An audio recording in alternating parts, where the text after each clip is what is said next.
있는 온유한 마음을 우리 심령 가운데 부어주시기를 원합니다.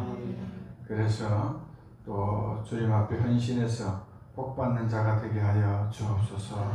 오 예배 시간입니다. 성령님 임재해 주시고 충만히 운행해 주시고 또 저희들과 함께 해 주시기를 원합니다. 예수님의 이름으로 기도드립니다. 아멘. 입술은 보고 사랑합니다 하고 인사하겠습니다.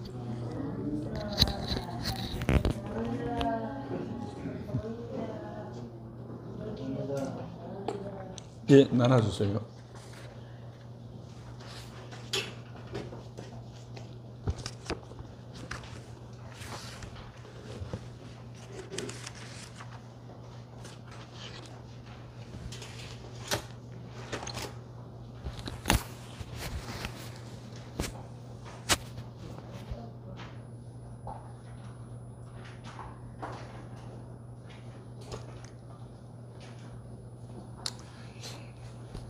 인간의 삶 가운데 가장 아름다운 삶은 그리스도인의 삶이죠.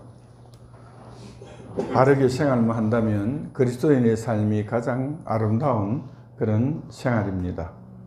그리스도인의 생활은 이 세상에서 가장 가치가 있고 가장 거룩하고 가장 진실하고 또 가장 아름답고, 그래서 성령으로 거듭난 사람은 생활의 열매는 사랑과 희락과 화평과 자비와 오래 참음과 양성과 온유와 절제와 이런 열매를 맺을 때 이 그리스도인의 생활이 가장 아름다운 생활입니다.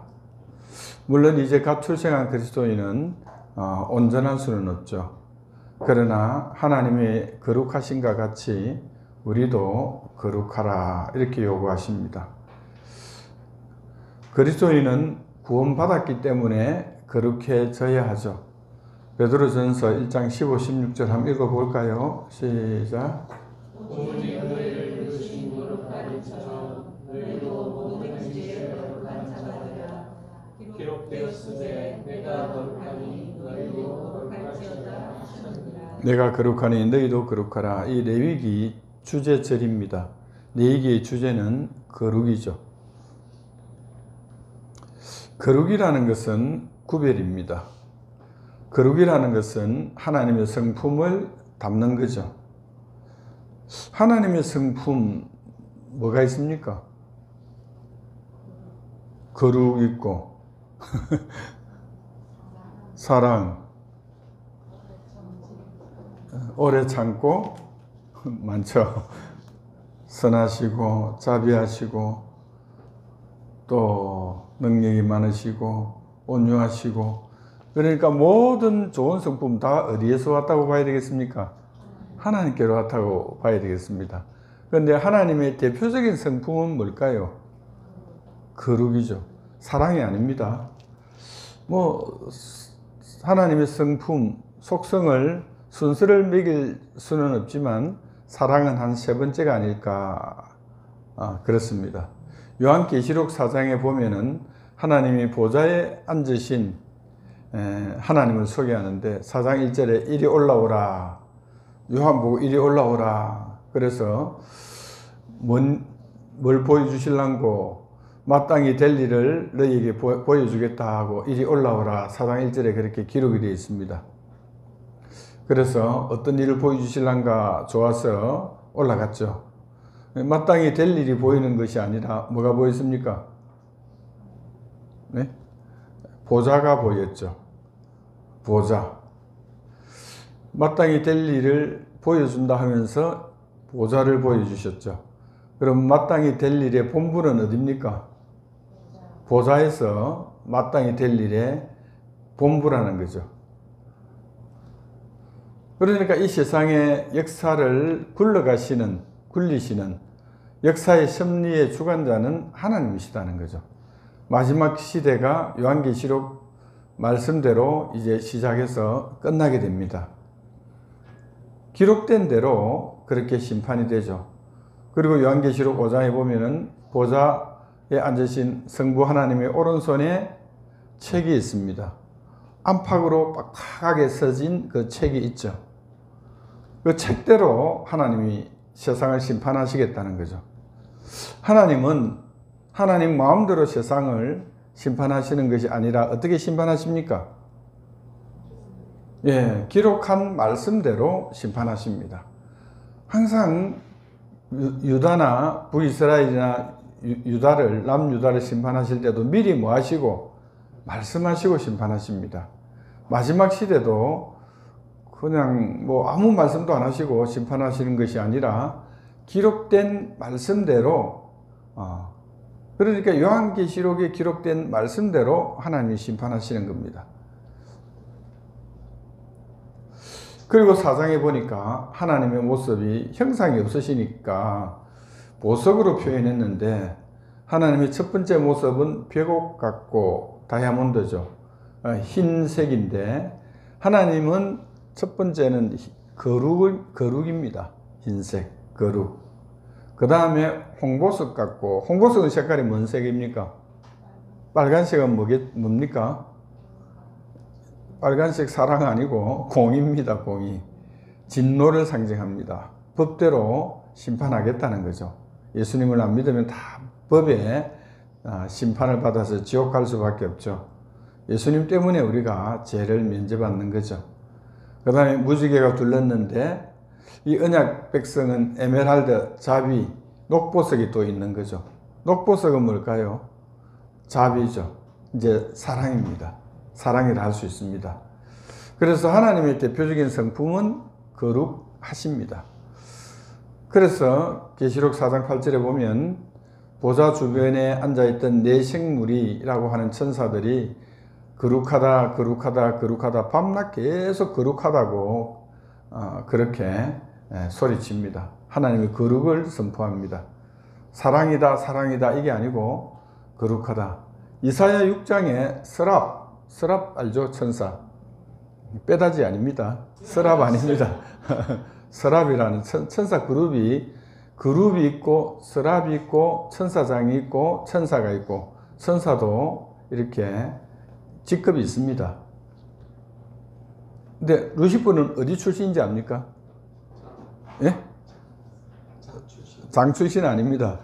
그룹 출신이고 최고 출신입니다. 그래서 천사장 미가엘이 옛날에 자기 상관이었습니다. 루시퍼가. 그래서 상관에 대해서 함부로 비판했습니까? 안 했습니까? 유다서에 보면 비판을 안 했습니다. 마귀지만은 비판하지 않고 하나님께서 너를 심판하기를 하나님께 맡기는 그런 말을 미가엘이 한 것으로 기록이 되어 있습니다. 서랍도 거룩하다, 거룩하다, 거룩하다 영원토록 계속 그러는 거죠. 어떤 사람이 천국 가서 질문했는데 저희 계속 저랑 피곤하지 않을까요? 이러니까 예수님께서 거룩하다 할 때마다 새로운 힘이 확확 들어온답니다. 기쁨이 넘치고. 그래서 영원토록 계속 좋아서 거룩하다 그렇게 외치는 거죠. 그것이 히브리 말로 카도시 거룩입니다. 그래서 하나님의 대표적인 성품은 거룩이죠. 그 다음에 공의라고 할 수 있습니다. 그 다음에 사랑이라고 할 수 있죠. 하나님은 당신을 그렇게 소개하셨습니다. 내가 거룩하니 너희는 네 마음대로 살아라가 아니고 내가 거룩하니 너희도 거룩해라. 그러니까 우리는 자녀는 누구 닮아요? 부모를 닮을 수밖에 없어요. 그러니까 우리 아버지, 우리 부모가 거룩하니까 우리도 뭐 해야 됩니까? 거룩한 삶을 살아야 하나님의 백성임이 판명이 되는 거죠. 예, 당연한 겁니다. 마귀 백성은 거짓의 압이니까 거짓말을 계속해요. 거짓말을 자주 하면 이게 마귀 백성인 거죠. 거짓말장이 아비가 마귀입니다. 그러니까 모든 거짓말하는 자의 뒤에는 거짓의 압이 마귀가 뒤에 다 앉아 있는 거죠. 그래 하나님을 닮아서 부모를 닮아서 아버지를 닮아서 거룩한 삶을 사는 것이 구원받은 자가 해야 될 일이라는 겁니다. 그게 그리스도인의 첫 번째 하나님께서 우리에게 요구하시는 생활은 거룩입니다. 거룩은 구별입니다. 그래서 하나님께 구별해서 나를 구별하면 뭐라 합니까? 성일이라죠. 거룩한 날이라 해서 성일. 물질을 구별하면 성금, 헌금이죠. 헌금, 성금. 사람은, 구별된 사람은 성도라고 하잖아요. 성도. 예. 그래서 다 구별된 거. 구별돼서 누구 소유가 됐다는 겁니까? 하나님 소유가 됐다. 구별됐다. 그래서 거룩이라고 하는 거죠. 하나님이 거룩하니까 우리에게도 거룩을 당연히 요구하시죠.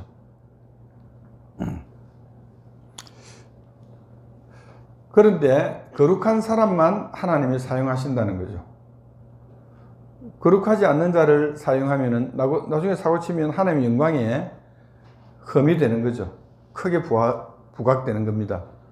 디모데후서 2장 20절에 보면은 이런 말씀이 나오는데 큰 집은 어디입니까? 뭘 큰 집이랍니까? 네, 하나님의 집, 교회가 큰 집입니다. 이 큰 집에는, 교회는 큰 그릇도 있고 작은 그릇도 있고 금 그릇도 있고 은 그릇도 있고 나무 그릇도 있고 기 쓰는 그릇도 있고 선이 쓰는 그릇도 있지만 주인이 쓰시기에 합당하게 하려면 무슨 그릇이 되라? 깨끗한 그릇이 되라. 아무리 근 것이라도 짜장면 묻고 나서 안 씻으면 근 그릇이라도 사용할 수가 없어요. 근 그릇이라도 씻고 나야 사용할 수 있는 겁니다. 그래서 깨끗하기만 하면 주인이 쓰시기에 합당하다는 겁니다. 금이든 은이든 나무든 흙그릇이든 하나님이 깨끗한 그릇을 사용하신다는 거죠. 그래서 우리에게 거룩을 요구합니다. 그리스도인의 생활의 첫 번째가 하나님을 닮아라인데 하나님의 거룩을 닮아라 이겁니다. 역대상 5장 1, 2절에 보면 한번 볼까요? 역대상 5장 1, 2절. 우리 가은이가 큰 소리로 미래의 선생님이 한번 읽어 주시겠습니까? 역대상 5장 1, 2절.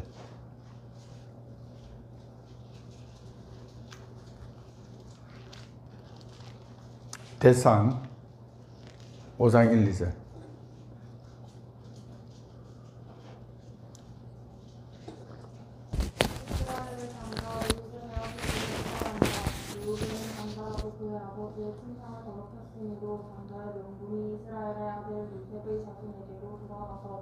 북부의 장자의 명분대로 기록되지 못하였느니라.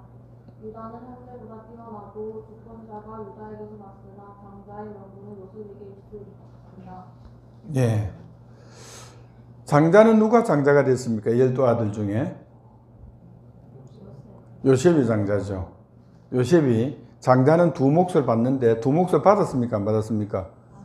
뭘로 받았습니까? 에브라임과 므낫세 지파가 두 개가 됐습니다. 요셉은. 그래서 두 몫을 받았죠. 근데 누가 장자가 되느냐? 깨끗한 사람이 장자가 됐다는 겁니다. 그래서 야곱의 아들들을 비교를 해놓은 거죠. 르우벤은 장자라도 창세기 35장에 보면은 비라 사건으로 인해서 장자에서 탈락이 된 겁니다. 비라 사건은 우연히 일어난 것이 아니라 하나님의 테스트였습니다. 하나님께서 평상시에 하나님의 테스트는 날짜가 없습니다. 우리도 모르는 사이에 전부 테스트를 지금 다 당하고 있는 겁니다. 창세기 35장에 비라 사건으로 탈락이 된 거죠. 시몬과 레위는 혈기 분노로 인해서 탈락이 됐고, 그 다음에 유다는 어떻게 해서 탈락됐습니까? 예, 창세기 몇 장이죠, 다말 사건이? 38장입니다. 38장의 다말 사건으로 유다가 탈락이 되어버렸어요. 요셉은 창세기 몇 장에 통과됐습니까? 40장, 걘 또를 망치네. 39장입니다. 38장이 이후겠지요. 요셉이니까 40장도 일리는 있는데 39장에서 그 보디발의 아내가 우연히 온 것이 아니라 하나님의 테스트였습니다. 그래서 요셉이 거기에 테스트 해보니까 하나님의 저울이 올라갔는데 요셉은 하나님의 달림에서 테스트되고 합격이 돼서 요셉을 통해서 장자가 이어진 겁니다.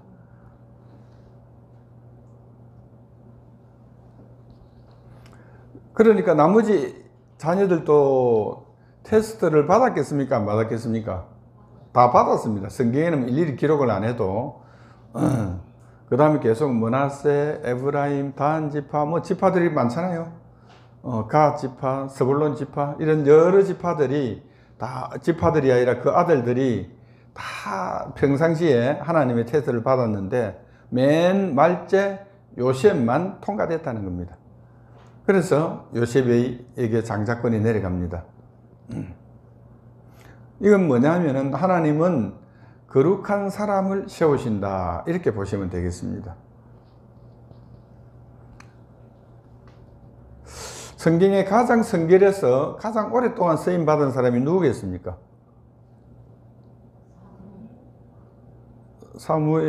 요셉하고 다니엘입니다. 다니엘. 다니엘은 굉장히 놀라운 사람이었습니다. 두 왕조에 걸쳐서 쓰임받았어요. 왕이 8명 거치는 동안 전부 2인자가 다 됐습니다.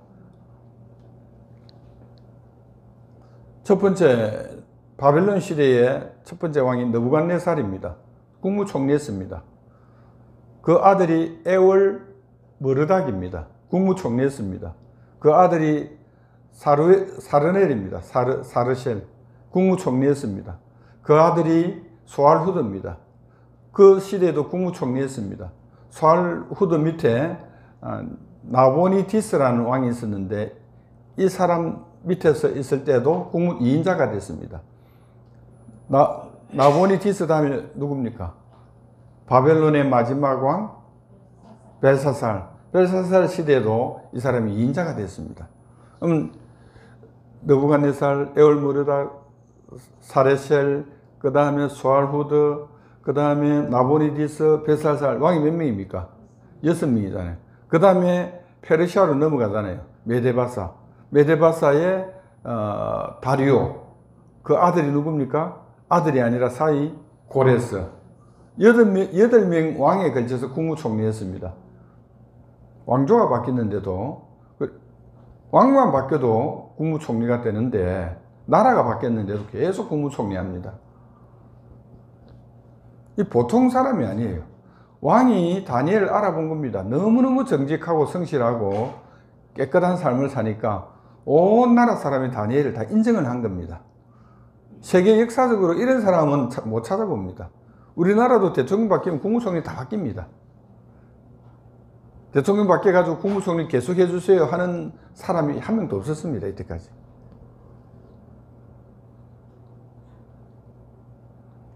다니엘은 은퇴를 못했죠. 90이 넘어서까지 계속 국무총리 하고 있었습니다.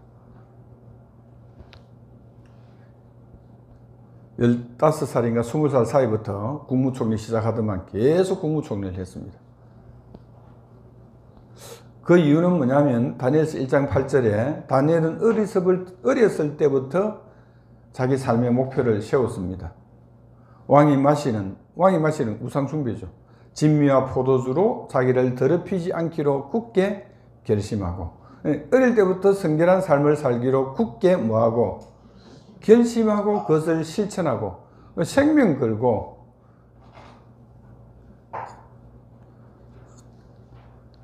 주님께서 치료해 주세요. 생명 걸고 지킨 겁니다. 그리고 다니엘서를 보면 그 계시록이 어마어마하게 종말론 계시록이 거의 다 기록이 되어 있습니다. 보통 계시가 아니죠. 하나님은 어떤 사람을 사용하시냐? 성결한 자를 사용하신다.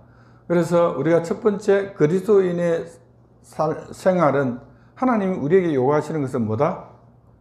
거룩한 삶을 요구하신다는 겁니다. 구별된 삶입니다. 내가 하나님의 소유가 됐기 때문에 하나님의 소유답게 사는 거죠. 성막에 들어가면 첫 번째 통과하면 동문을 통과하잖아요. 통과하면 뭐가 기다리고 있습니까? 물두멍이 기다리고 있습니까? 번제단이 기다리고 있습니다. 번제단을 통과하면은 물두멍이 기다리고, 물두멍을 통과하면은 성소가 기다립니다. 커튼을 젖히고 들어가면 좌측에 금초대가 있고 우측에 떡상이 있고 중앙에 분향단이 있고 그 지성소 커튼이 넘어가면은 성소 커튼을 넘어가면 지성소가 있고 법궤가 있고 그렇게 순서가 되어 있습니다.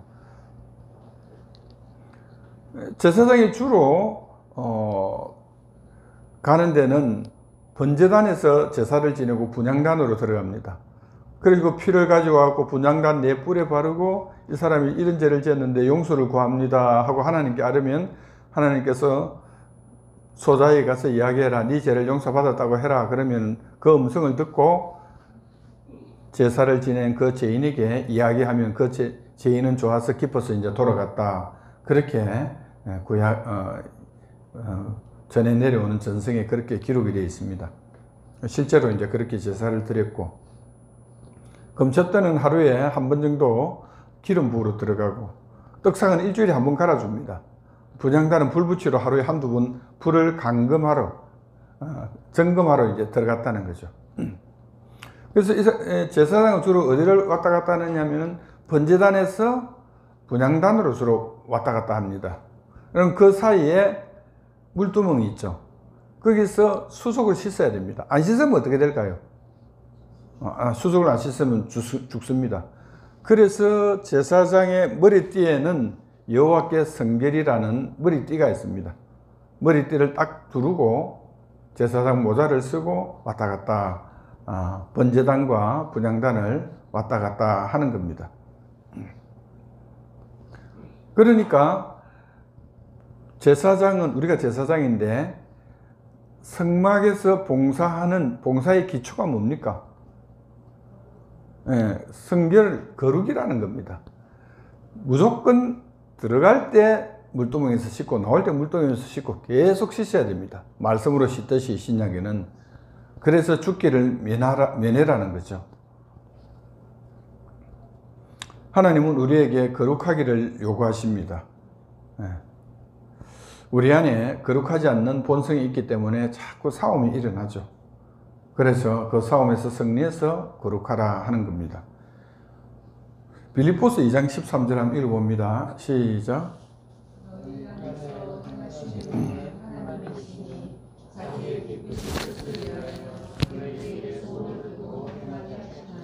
또 거룩해야 될 이유는 하나님이 우리 안에 계시기 때문에 거룩해져야 됩니다. 하나님이 우리 안에 계셔가지고 우리 마음에 뭘 주신다고요? 소원을 주십니다. 소원만 주시는 것이 아니라 실천할 힘도 주신다는 거죠. 성령님이 우리 안에서 하시는 두 가지 일. 첫 번째는 소원을 주시고, 소원만 주시는 게 아니고 힘을 주십니다. 실천할 수 있도록.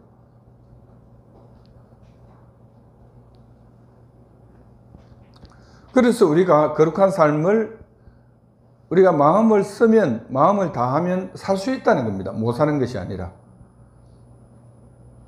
우리 안에 누가 계시기 때문에? 성령님이 계시기 때문에 살 소원을 주십니다. 구약 때는 성령님이 계셨습니까? 안에? 안 계셨습니다. 신약 백성의 특권이 내주하시는 성령님입니다. 구약 때는 임재하시는 성령님. 다윗에게 성령 하나님의 신이 임재는 했습니다. 내주는 안 했습니다. 그래서 다윗이 시편 51편에 뭐라고 고백했습니까? 여호와의 신을 내게서 거두지 마소서. 거둘 수 있다는 뜻입니다. 거두지 마소서. 그렇게 다윗이 기도했습니다. 언제부터 성령님이 계실 수 있었나? 에레미야 31장 31절부터 34절까지 큰 소리로 읽어봅니다. 시작. 여호와의 말씀이니라. 내가 이스라엘 집과 유다 집에 새 언약을 맺으리라. 이 언약은 내가 그들의 조상들의 손을 잡고 애굽 땅에서 인도하여 내던 날에 맺은 것과 같지 아니한 것을 내가 그들의 양들이 되었어도 그들이 내 언약을 깨뜨렸습니다. 여호와의 말씀이라.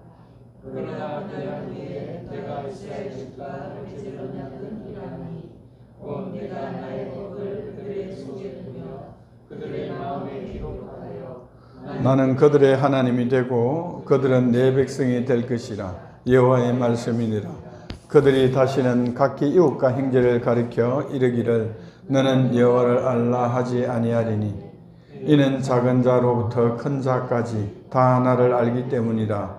내가 그들의 악행을 사하고 다시는 저를 기억하지 아니하니 여호와의 말씀이니라. 이것이 무슨 언약이라고요? 시언약 31장 31절에 여호와의 말씀이니라. 보라 날이 이르리니. 이 날은 언제일까요? 오순절입니다. 오순절에 날이 이를 때, 성령 강림하실 때 내가 이스라엘 집과 유다 집에 지금 새 언약을 맺겠다는 겁니다. 지금 이스라엘을 뜻할 수도 있지만 영적 이스라엘입니다. 모든 믿는 자에게 지금 이 약속을 하겠다, 그 뜻입니다. 에레미야를 통해서. 이 언약은 내가 그들의 조상들의 손을 잡고 애굽 땅에서 인도하여 내던 날에 맺은 것과 같이. 애굽 땅에서 인도하여 내던 날에 맺은 것은 어디에 새겼습니까? 돌판에 새겼습니다. 출애굽기 19장, 출애굽기 20장에 보면 돌판을 새겨서 피의 맹세를 했습니다. 피의 맹세라는 것은 어기면 죽는다는 뜻입니다. 그래서 하나님께서 이스라엘 백성을 전부 하나님의 진노 아래 다 가두어 놨습니다. 예수님 오실 때까지. 그때 맺은 것과 같지 않다. 내가 그들이 남편이 되었어도 그들이 내 언약을 깨뜨렸으면. 여호와의 말씀 33절. 그러나 그날 후에 오순절 이후에 내가 이스라엘 집과 맺을 언약은 이러하니 곧 내가 나의 법을 그들의 속에 두며 그들의 마음에 기록하여. 그들의 속에 두며 그들의 마음에 기록하여. 이것은 그들의 마음과 생각에 하나님께서 소원을 불어넣어 주시겠다, 이 뜻입니다. 하나님의 말씀을 따라 살고 싶어하는 소원을 마음과 생각에 불어넣겠다는 거죠. 그 이전에 어디에 기록했냐면 돌판에 기록했습니다. 밖에다가 기록했습니다. 이제 오순절에는 생각 가운데 살고 싶은 소원을 계속 불러일으키겠다는 겁니다. 두 번째, 그게 첫 번째입니다. 34절 새 언약 첫 번째는 내 생각과 마음에 하나님의 말씀을 따라 살고 싶은 마음을 생각 가운데 불어넣겠다. 소원이 계속 하나님 위해서 살고 싶다. 이것이 구원받은 자의 특징입니다. 하나님을 위해서 충성하고 싶다. 이것이 구원받은 자의 특징입니다. 34절 그들이 다시는 각기 이웃과 형제를 가리켜 이르기를 너는 여호와를 알라 하지 아니하라. 호시아서에 너는 여호와를 알아라 했습니까? 몰라라 했습니까? 알아라. 힘써 여호와를 알자. 그렇게 했죠. 이는 작은 자부터 큰 자니까 모든 자가 다 나를 알기 때문이라. 이거는 뭐냐면은 하나님께서 우리 심령 가운데 들어오셔가지고 하나님이 어떠한 분이신지 계속 안에서 매수 주시겠다, 내주하시면서 가르쳐 주시겠다는 겁니다. 성령 하나님 우리 속에 계시면 그냥 가만히 계십니까? 일중시하고 계속 뭘 말씀을 하십니다. 음성이 안 들리면 생각을 계속 소원을 풀어 넣어 주십니다.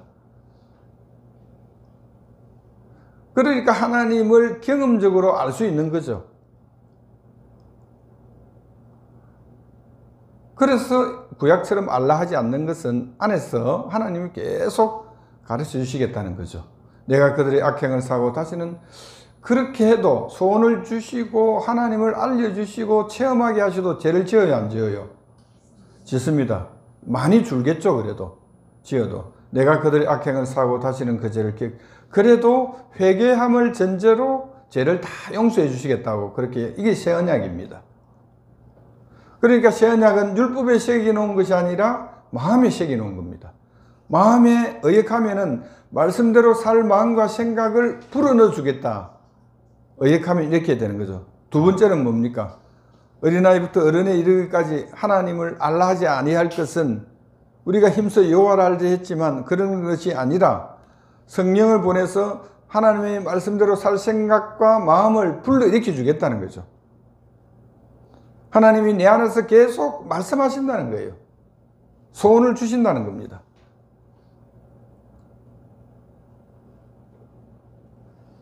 이게 새 언약이라는 거죠. 그러니까 예수님을 믿는 사람은 어떤 게 정상이냐면은 하나님의 말씀대로 살 마음과 생각이 일어나야 이게 정상입니다. 왜냐하면 안에 누가 계시기 때문에 성령이 계시고 계속 소원을 불어넣어 준다 했잖아요. 그러니까 말씀대로 살 생각과 마음이 일어나는 게 정상이고 그것이 안 일어나는 게 이상하다는 거죠. 성령과 계속 교제할 수밖에 없어요. 성령이 계시니까. 어떤 형태로든 하나님이 우리에게 말씀해 주셔요. 한꺼번에 말씀은 안 해주시겠지만은 계속 점차적으로 음성이 들릴 수도 있고 생각의 소원이 일어날 수도 있고 하나님 뜻을 자꾸 말씀해 주십니다.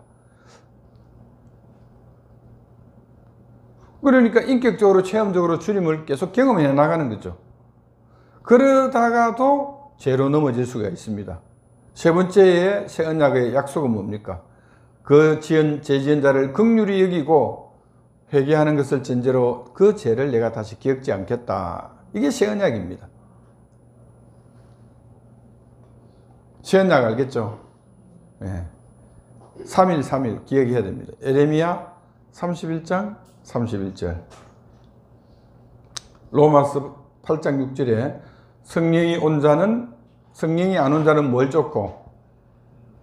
육신을 쫓고, 성령이 온 자는 성령을 쫓고, 이렇게 되어 있습니다. 그러니까 성령이 온 자는 영의 일을 생각하고, 성령이 안 온 자는 육신의 일을 생각하고, 영의 생각은 생명이고 평안이라는 거죠. 성령을 쫓는 자는 성령의 일을 계속 생각합니다. 어떻게 하면 하나님을 기쁘시게 할까? 어떻게 하면 복음을 전해서 주님께로 저 사람을 인도할까? 어떻게 하면 내가 이 부분에서 승리할 수 있을까? 계속 생각합니다. 그게 영을 쫓는 자입니다. 성령이 계신 자의 특징이고, 성령이 없는 자는 육신의 일을 생각합니다. 어떻게 하면 사업에서 대박을 터뜨릴까? 돈을 많이 벌까? 어떻게 어디 가면은 맛이 좋을까? 마치 가지 말라는 뜻이 아닙니다. 그것만 계속 생각한다는 겁니다. 이 거룩한 삶이라는 것은 내가 살려고 하면 이게 정말 전쟁일 수밖에 없어요. 누가 도와주십니까? 성령님이 내 안에서 도와주시니까 마음만 있으면 살 수 있다는 겁니다.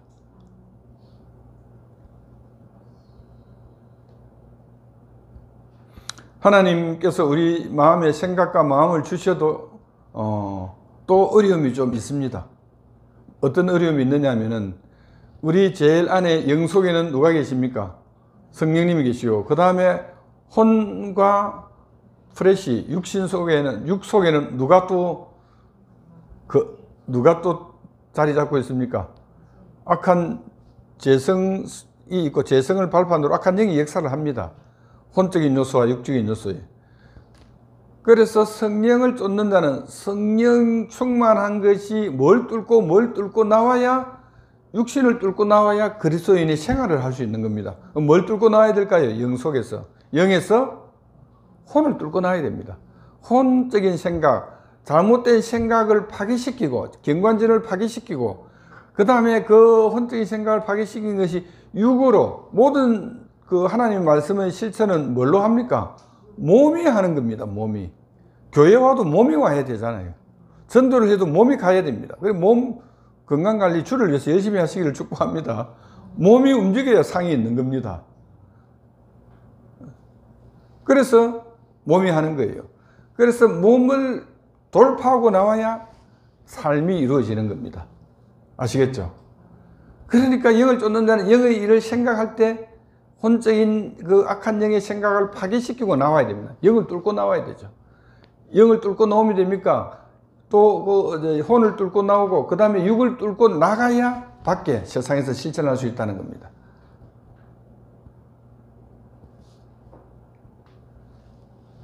그러니까 성령께서 소원을 주시고 우리에게 실천할 힘을 주셔야 된다는 거죠. 이 신앙생활은 내 힘으로 할 수 있는 게 아닙니다. 그러니까 신앙생활은 무슨 생활이다? 항상 하는 말이 있잖아요. 신앙생활은, 따라서 합시다. 신앙생활은 기도생활이다. 그 다음에 말씀 또 읽어야 되고, 기도를 해야 성령 충만을 주십니다. 기도 안 하고 뭐 결심으로 될 것 같으면 뭐 전부 뭐 기도 안 하고 마음에 결심만 하면 되죠. 절대로 결심해가 될 일이 아닙니다, 이게.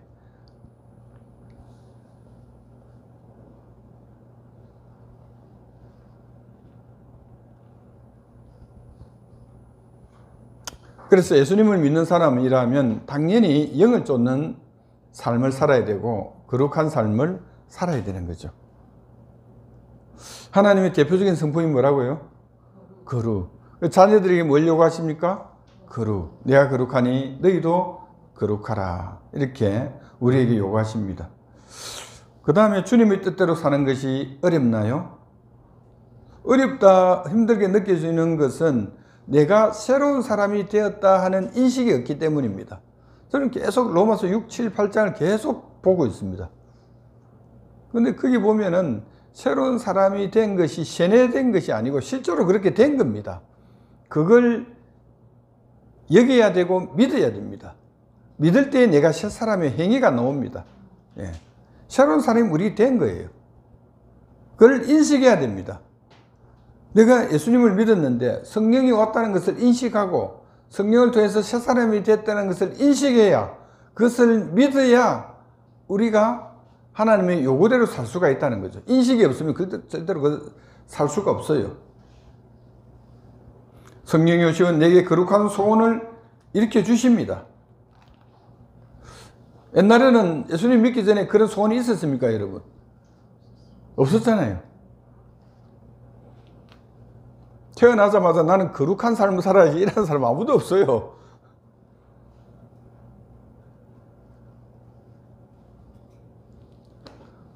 예수님을 믿기 전에 어릴 때부터 거룩한 삶을 살아야지 이런 소원은 있을 수가 없습니다. 주님이 안 계시니까. 그러니까 믿음이 조금이라도 이제 들어가면은, 아, 이게 이렇게 살아서는 안 되겠구나. 내가 정신 차려야 되겠네. 하나님이 이런 걸 좋아하시고 이걸 요구하시는구나. 그럼 내가 거룩을 위해서 살아야 되겠네. 그럼 뭐가 있어야 된다고요?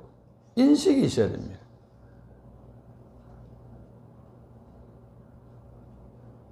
그것이 있어야 성령님을 의지하고 살아갈 수 있는 겁니다. 이 인식이 없으면 내 힘으로 살아야 돼요. 내 결심으로. 결심으로 안 된다니까요. 왜 안 될까요? 결심만으로. 우리를 공격하는 마귀가 되어 있기 때문에 될 수가 없죠.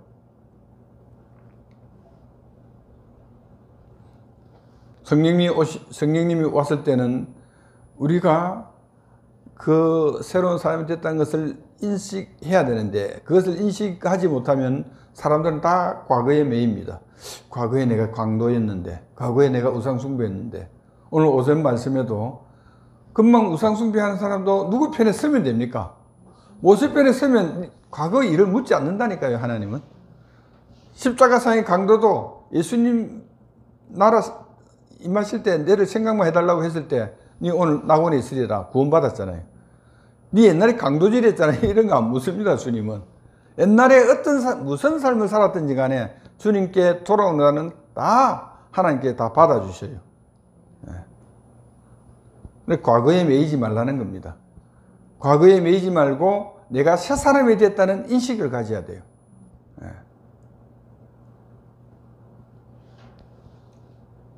세 번째, 거룩한 삶의 비결은 뭡니까? 갈라디아서 2장 20절 시작.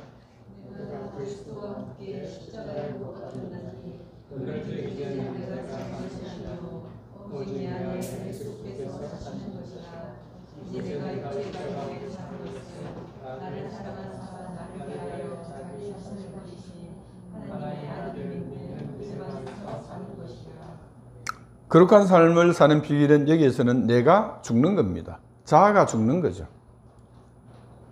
에고가 죽는 겁니다. 그리스도가 죽을 때 나는 사실 죽은 겁니다. 로마서 6장에 보면은 내가 언제 죽었느냐가 나오는데 예수님이 십자가에 못 박혔을 때 내가 죽었습니다. 그때 죽고 장사 지낸 바 되었다가 부활할 때 나도 살은 겁니다. 장사 지냈다는 것은 무슨 뜻입니까? 완전히 죽었으니까 장사 지낸 거잖아요. 나는 완전히 죽었다는 것을 굳게 믿어야 돼요. 나는 죽고 주님과 함께 살 때에 그때 성령님이 내 안에 오시는 거예요. 성령님이 오시면은 뭐 하실까요? 하나님은 항상 우리에게 요구하십니다. 사랑도 하시지만 요구하십니다. 내 삶 가운데 요구하십니다. 표현이 좀 안 좋습니다만 잔소리 엄청 많으십니다. 하나님이. 이거 하지 마라 저거 하지 마라. 여러분 구약 보면은 막 성막 짓는 거 보면 이거 어떻게 해라, 문양을 어떻게 해라, 뭐 몇 센치로 해라, 엄청나게 자세하게 적어놨습니다. 뭐 모세오경을 보면 죄에 대해서 너무너무 자세하게 많이 적어놨습니다. 하나님 말씀이 많으십니다. 별명이 뭡니까? 하나님 별명이 말씀 아닙니까? 말씀 억수로 많습니다. 어떤 사람이 하나님의 음성이 들리기 시작했는데, 야, 하나님 말씀이 그렇게 많은지 처음 알았다는 거. 계속 말씀하시더라고요.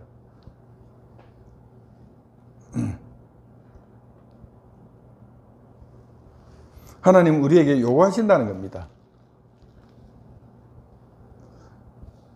말씀대로 살기를 요구하십니다. 예수님의 삶의 원칙은 뭡니까? 우리가 요한복음 했잖아요. 예수님은 아버지가 뭐 하신 것만, 말씀하신 것만 했습니다. 다 순종했다는 거죠. 그래서 십자가 위에서 델테스타이, 헬라어로 델테스타이, 다 이루었다는 겁니다. 뭘 다 이루었습니까? 아버지가 내게 말씀하신 것을 내가 다 했다는 겁니다. 우리의 삶의 원리도 그렇습니다. 하나님이 말씀하시는 것을 우리가 순종하는 거죠. 거기에 토를 달면 안 됩니다. 아, 유튜브에는 누가 이런 말을 하던데 그 성경에 어디 있습니까? 그렇게 물어봐야 돼요. 그러니까 말씀이 기준이 되는 신앙생활이 중요하다는 거죠. 그래서 하루의 삶을 시작할 때 잠깐이라도 기도하고 시작하는 것이 중요하죠. 하나님께서 오늘 하루도 인도해 주시고 만나는 사람마다 하나님의 뜻을 저를 통해서 보여주시고 간단하게라도 기도해요. 사람 만날 때도 기도하는 것이 중요합니다. 대화할 때도 기도하면서 또 대화하는 것이 중요합니다. 왜냐하면 입이 실수를 한 번씩 하거든요. 조심해도 입이 실수를 합니다. 그러니까 계속 대화하면서도 성령님 내 입을 주장해 주시고 말에 실수가 없도록 해주세요 하고 계속 기도하면서 대화해야 됩니다. 갈라디아서 2장 20절 말씀처럼 우리가 사는 겁니다.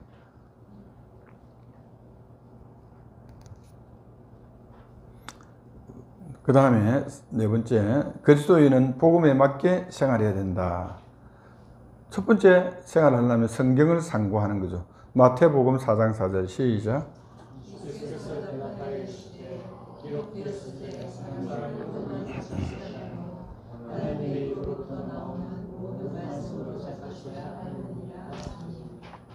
사람은 떡으로만 살고, 떡도 필요하잖아요. 영혼육이 있을 때 영은 뭘 먹고 삽니까? 말씀을 먹고 살아요. 말씀이 없는 사람은 영이 굉장히 파리합니다. 뭐 영안이 열려서 보면 굉장히 파리하고, 어떤 사람은 어린아이 영이 있고, 어떤 사람은 초등학생, 어떤 사람은 청년, 어떤 사람은 아주 건장한 영이 있고, 이런 영들이 단계별로 있어요. 이 말씀이 가득 차야 영적으로 파워가 있다는 겁니다. 그 다음에 혼은 뭐 문화생활이라 할 수 있겠죠. 음악도 듣고 뭐 책도 보고 영화도 보고. 육은 양식이 밥이잖아요. 밥. 밥도 먹어야 됩니다. 밥. 그러니까 문화생활 잘 되고 정서생활 채워지고 밥을 먹어도 말씀이 없으면 그 사람은 항상 공고합니다. 항상 외로워요. 영이 만족 안 하면 자기의 영이 굉장히 공고하고 외롭고 그렇게 느껴집니다. 또 다르게 이야기하면 성령 충만해도 밥을 굶으면 신경이 어떻습니까? 날카로워집니다. 배고프면 좀 안 그렇습니까? 배가 고프면 신경이 날카로워집니다. 밥도 먹어야 되죠. 그럼 영혼죽을 다 채워야 줘야 되죠.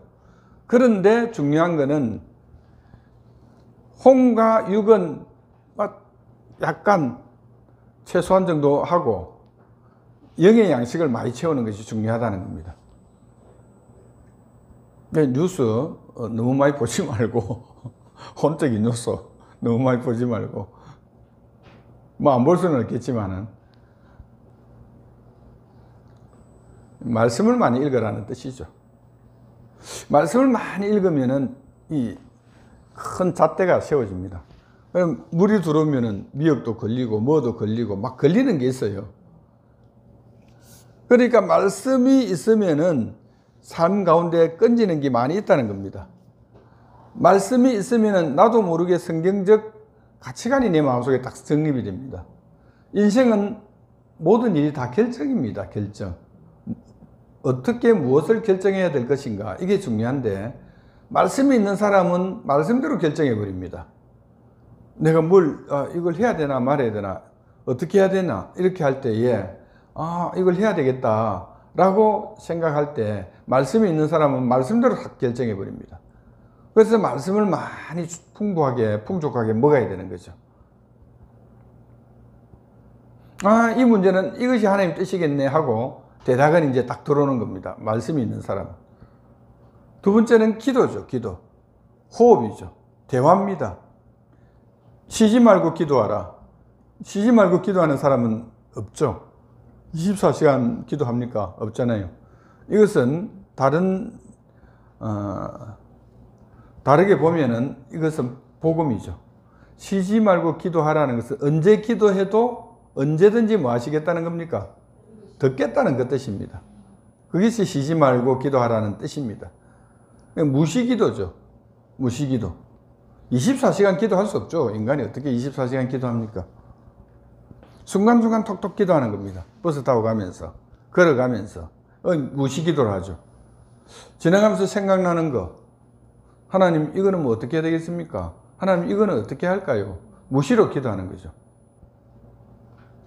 박 집사님, 대답하잖아요. 하나님도 똑같습니다. 하나님 하면은 딱 보십니다, 우리를. 보신다니까요. 하나님 할 때. 믿음의 눈으로 보면 하나님 딱 귀를 기울이십니다, 하나님. 박 집사님 하니까 이해했잖아요, 금방. 사람도 대답하는데, 주님, 하나님은 안 계신 곳이 없어요. 부르시면 됩니다, 무조건. 다윗은 무시기도 많이 했습니다. 아히도벨이 배반해가지고 압살롬한테 붙었을 때, 그때 다윗이 기도합니다. 하나님, 아히도벨의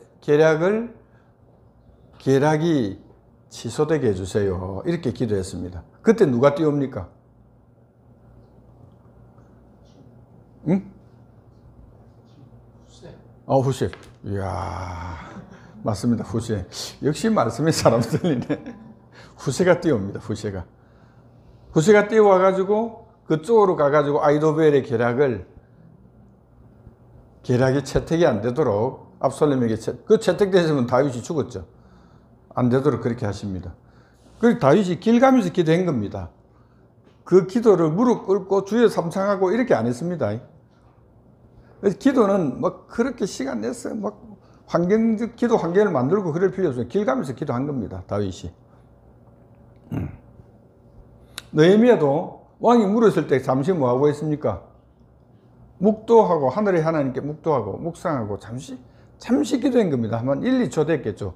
왕이 묻는데 5초, 10초까지 대답 안 하고 있으면 바로 사형입니다. 이거는 딱 하면서 1, 2초는 괜찮잖아요. 하나님 뭐 도와주십시오. 하나님 입에 뭐 말씀 이렇게 간단하고 기도하고 대답했다는 겁니다. 그게 하나님께 응답이 된 겁니다. 느헤미야는 성벽 지으면서도 일하면서도 기도했습니다. 그러니까 하나님은 부르면 듣게 되어 있습니다. 따라서 합시다. 부르면 들으신다. 무시기도 하라는 거예요. 무시기도. 정시기도도 시간 정해놓고 해야 되겠지만은 무시기도도 해야 된다. 시시때때로 기도하라는 겁니다. 무시기도. 무시가 아닙니다. 무시기도입니다.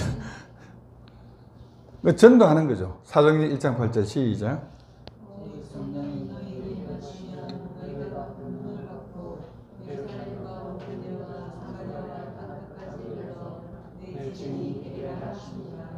예, 증인이 되는, 복음을 전하는 사람이 되는 거죠.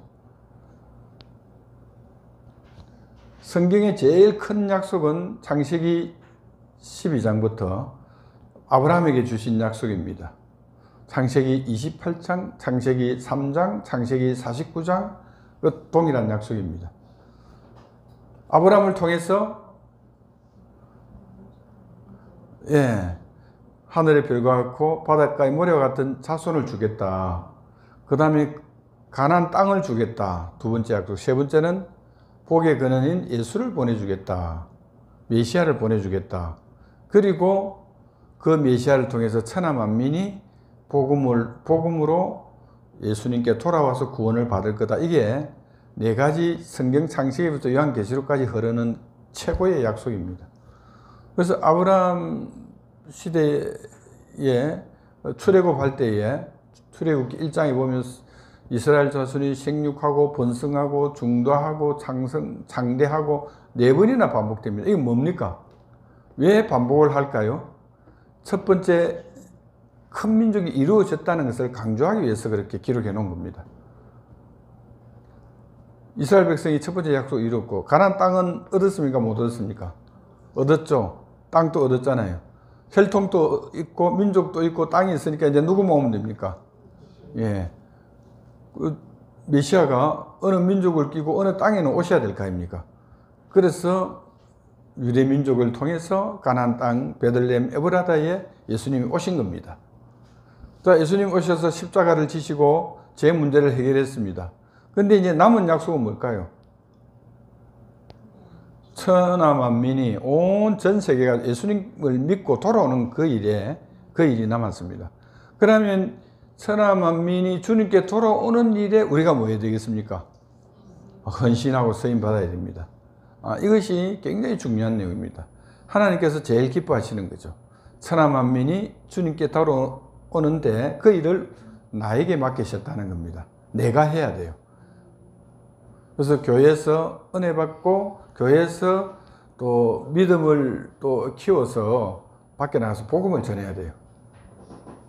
같이 따라서 합시다. 복음 전하자. 복음 전하자. 소리가 약하네. 전도하자에 사람들 제일 부담이 생기는데 부담 생길 별로 없어요. 사실 그것도 자신을 위해서 하는 겁니다. 칭찬 듣습니다. 나중에 주님 앞에 가면. 사도행전 1장 8절 성령이 임하시면 너희가 권능을 받고, 이 권능이라는 것은 영적인 권능입니다. 그러니까 할 수만 있으면 영적 파워를 받아서 전도하는 게 제일 좋아요.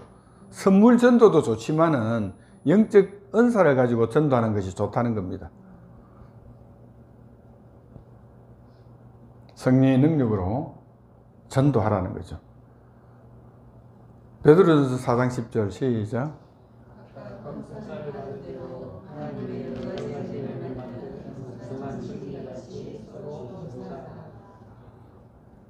예, 은사를 받은 대로 봉사, 교회를 섬기는 것은 뭐대로 해야 됩니까? 로마서 12장 1절에 보면 이는 너희에 드릴 영적 예배니라 해놓고 뭐 예배 그 밑에 예배다 하니까 2절부터는 예배를 어떻게 드리나 이걸 기록한 걸로 그렇게 사람들이 생각하는데 그 밑에 뭐가 나왔습니까? 은사가 나왔습니다. 로마서 12장은 은사장입니다. 그러니까 교회 예배 드리고 교회를 섬기는 것은 은사대로 섬겨라 하는 겁니다. 은사대로. 은사를 구해야 돼요. 성령의 은사도 구하고 또 몸으로 섬기는 은사도 구하고 물질로 섬기는 은사도 구하고 은사를 구해야 돼요. 그래서 우리 구원받은 그리스도인의 삶은 교회 봉사라는 겁니다. 한마디로. 봉사인데 은사대로 봉사하라 이겁니다. 봉사하시기를 축복합니다. 예, 5번째는 성령의 가마를 소멸치 말라. 성령을 소멸치 말고 했는데 성령은 소멸합니까? 안 합니까? 예? 성령이 하나님이신데 소멸합니까? 소멸하는 게 아니고 데살로니가 전서 성령을 소멸치 말며 하는 것은 성령의 역사를 소멸치 말라는 그런 뜻입니다. 우리 속에 계신 성령이 뭐 소멸하시고 없어지고 생기시고 이런 게 아닙니다. 하나님이 계신 하나님은 계속 계십니다. 성령의 역사와 성령의 능력이 불순종하는 사람은 계속 소멸됩니다. 역사가 소멸된다 그런 뜻입니다. 소멸치 말고 성령의 열매를 맺으라. 오직 성령의 열매는 사랑과 희락과 화평과 오래 참음과 자비와 양선과 중생과 온유와 절제니 이런 것을 금지할 법이 없느니라. 이거 막을 수 없다는 겁니다. 성령이 계시면 계속 성장하게 되어 있다는 거죠.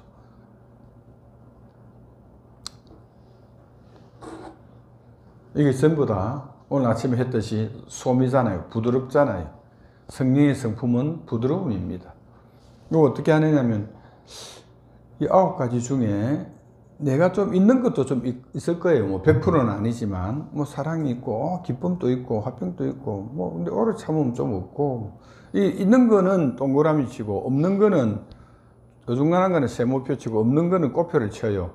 그래서 없는 꼬표 친 그것을 주시도록 위해서 기도해야 됩니다. 꼬표 친 거 몇 개 있습니까? 너무 많이 꼬표 치지 말고 전부 다 없다 이러면 또 안 되고 한 2개, 3개 꼬표 쳐가지고 그걸 위해서 뭐하라? 기도하라는 겁니다. 오래 참음이 없다.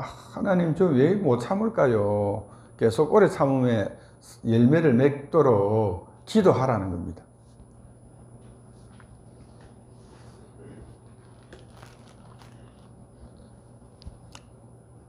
기도하면 바로 오래 참아집니까? 내일부터. 기도하고 나서 또 막 화를 내고 던지고 이래 하죠. 그런데 그것이 점점 없어집니다. 예. 시간이 좀 걸리죠. 한 1년에서 3년간만 하면 진짜 온유한 사람이 됩니다. 온유한 사람이 되기를 축복합니다. 예. 전부 다 와갖고 온유하게 앉아있고.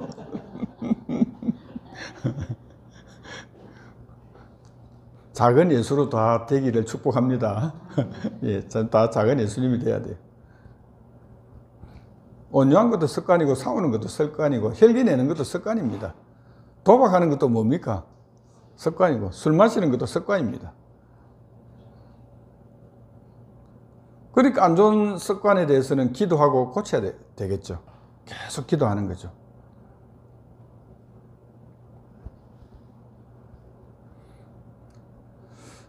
그래서 우리가 성품적 영역에서도 열매 맺을 수 있도록 이것이 그리스도인의 생활입니다. 거룩부터 시작해서 예수님의 성품 담는 데까지 변화되는 것이 하나님이 우리에게 요구하시는 겁니다. 이것을 살 수 있습니다. 에레미야 31장 31절부터 34절 새 언약을 우리에게 약속하셨기 때문에 우리 속에 성령 하나님이 와 계시고 생각과 마음 가운데 계속 말씀을 풀어넣습니다. 소원을 살 수 있죠. 그리고 우리 속에서 계속 하나님께서 우리에게 요구하십니다. 하나님에 대해서 체험하게 하십니다. 그래서 살 수 있는 거죠. 혹시 잘못되면 회개하면 하나님 또 용서해 주신다고 약속하셨습니다. 이 복을 받아서 누리는 우리가 되기를 주님의 이름으로 축복합니다. 아멘. 이 시간 기도합니다.